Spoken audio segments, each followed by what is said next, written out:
Tim Reynolds, go ahead.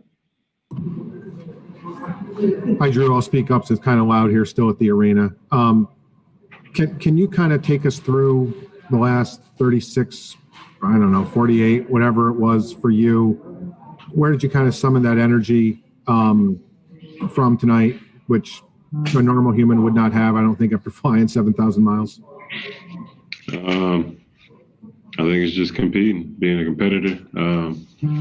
This is the first time I've been on the stage, so you always want to make an impression, but you never want to lose the first game. So just came out and played as hard as I can, like I usually do, and try to leave it out there on the court. Sure, a quick follow. Obviously, this is not the outcome you wanted. It's not the outcome people at home would expect. Is there any realization tonight that, yeah, it's bad, but every goal was still there for you guys if you turn this around? Was that talked about at all in the room? Or we're up with a minute 30 left. We had a chance to knock down a three. We got a couple of rebounds. I missed a three to go up either 2 or 3. Something happened crazy, and it became like a 4-point swing. I feel like we missed a couple of threes there. And again, France is a good team. They play very, very well together. And you can even tell that they just stayed consistent throughout the whole game. There's times where we're up 9, up 10. And at those points, we just got to keep going. We got to break that barrier. But I'm very positive about tonight. France is a good team, and I feel like we'll just get better every game. Thank you. And a reminder, if you have a question, raise your hand, and we will go next to Samuel Rodriguez. Hey, Jrue. This is Samuel Rodriguez at New Stitch Media. First, congrats on winning your first NBA championship. Thank you. And coming out, you played great after that long flight and plus playing with a brand new team. When do you think this team will be at their peak chemistry for the season? I don't know. This is my first day. Literally my first day. So, again, I feel like the chemistry that we had and showed at times is awesome. We have some of the best players in the world on one team, and just have a couple of things that we need to figure out. But like I said, I can't really give you the answer to that question because it's literally my first day. Next up is Raphael Haynes. Hey, Jrue, Raphael Haynes with the 3-point conversion. Again, congrats on winning the championship. With you saying that it's your first day, even watching Kevin Durant fall out, of course, it's an adjustment. What has been the biggest adjustment so far, just in that first game? Like, what have you noticed is the difference between international play and NBA play? There's a lot. One is the officiating, a little different. A lot of the calls that I feel like are made in the NBA aren't made here. It's like a weird physicality, but you can't be too physical. I feel like, especially somebody like Kevin was trying to do a good job of being physical, and he got called for those.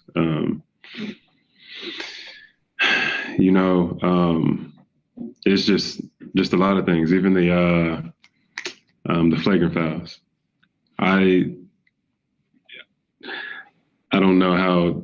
I guess some of these, even the one on Damian, it was kind of like he was really just reaching for the ball, and my man just, I don't know, he tripped. Yes, there's a collision, but so a lot is different. And again, I feel like the way that we're so good in the NBA and we're kind of used to their reffing and officiating, is going to have to be the same over here, where we learn from today's game and just be a little bit more solid defensively. Next up, we'll go to Kellen Olson. Hey, Jrue, to follow up on the flight, that's a unique experience to play against Devin in the finals and then fly with him. I know you two have a high level of respect for each other. Just how seamless is the transition from playing against him in the finals to now being teammates, and if you guys were able to joke on the flight about the series or anything like that? Man, he's a great player. He's easy to play with, smart player, knows how to play the game. So I think being able to go out there with him today and kind of get a feel on the groove was pretty easy. The ball is completely different from what we were just playing with in the one now. That's probably one of the biggest adjustments, just because we do have to put the ball in the basket. Came here, just slept. We tried to kind of time this out where we knew we'd get in, we'd have shoot around and play a game that same day. So most of the flight, man, we just tried to sleep and get the flight over as fast as possible. We'll go to Chris Sheridan. Hey, Jrue. Speaking to you from New York, just make sure you can hear me clearly. I want to know, what was the gist of Coach Popovich's speech to the team after the game? He told us the things that we got to do better. We were up 10-9 a couple times. There's times where we really got to put people away when we have those advantages. We went into halftime, I think, up 8, and coming out of that half, we got to do better. But not to get too high, not to get too low. We still have a chance to accomplish our goal, and being consistent is the best way of doing it. Thank you. Next up, we'll go to Rafiq Louison. This is Rafiq with Nothing But That Sports Talk. Congratulations on taking home the NBA title. I just want to ask you, you managed to score 18 points during your first Olympic game. How satisfying was it to you to actually have this performance despite the losing effort, and how you plan to continue that momentum going into your next game?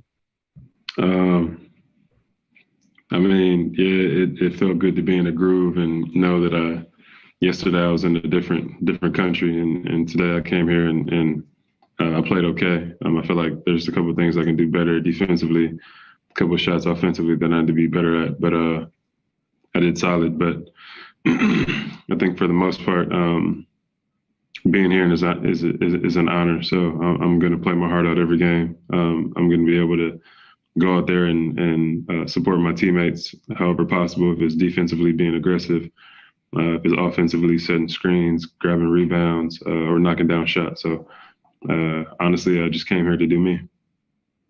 And how is the team planning to overcome the adversity to win the final 2 games to make it to tournament play?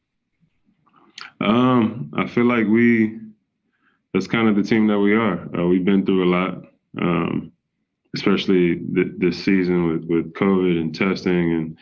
And again, we have a team that, our full team, this is the first time we played together. So a lot of adversity. And I feel like this is just something that we do a lot, and we'll accomplish this too, just like we've accomplished everything before. But we're smart players, great character, and we'll figure it out these next 2.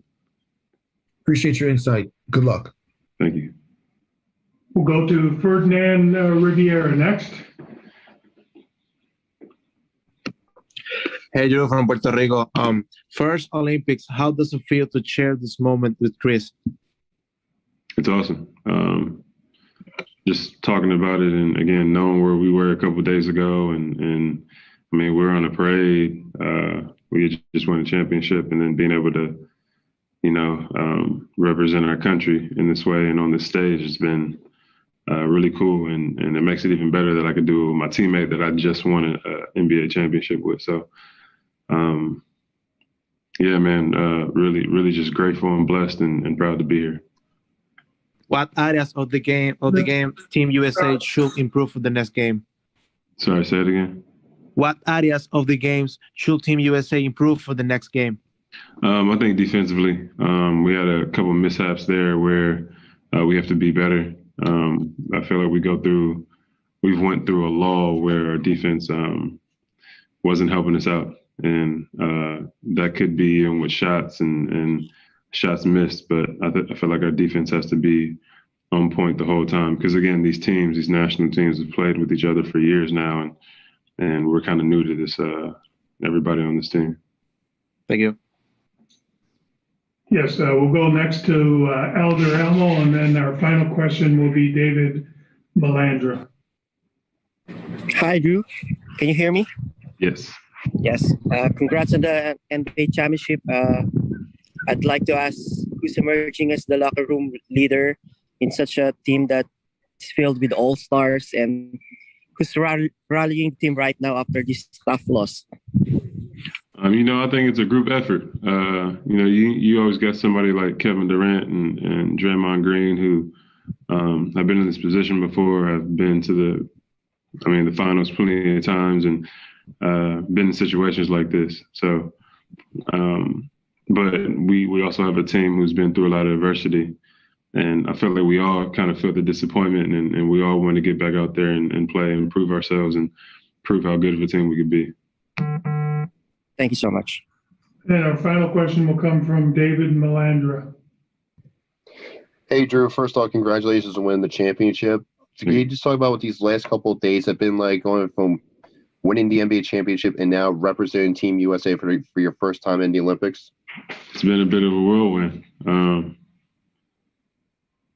It's been a bit of a whirlwind. After winning, you kind of want to enjoy it and bask in it, but you can't really let yourself go too much because you still have something else to do. The job's not finished, and even battling through the playoffs and how draining that could be, and all that, and then coming straight here, I feel like that actually kind of made it a little easier because I just had to stay locked in. But being able to just kind of take in what we could take in after winning, after having a parade, and then leaving the next day, being out here, just feel like it's a great opportunity. So I'm glad I'm here. What can you take away from your game today as you take it to the next game? Me personally, or as a team? Both. Me personally, one thing I could take away is to continue to be aggressive, defensively, offensively. When I have opportunities to get to the basket, do that, or get into the paint, make plays for others, do that.